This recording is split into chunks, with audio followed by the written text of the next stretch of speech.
آقای دانشمند و تفسیر عجیب از آیات قرآن. قرآن اگه میگه لا تشرک بالله و بالوالدین احسانا، اگه فکر میکنی والدن یعنی بابا و ننه من و شما، اشتباه میکنی.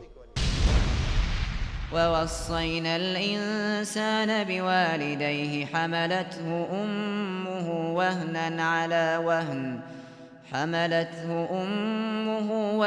على وهن وفصاله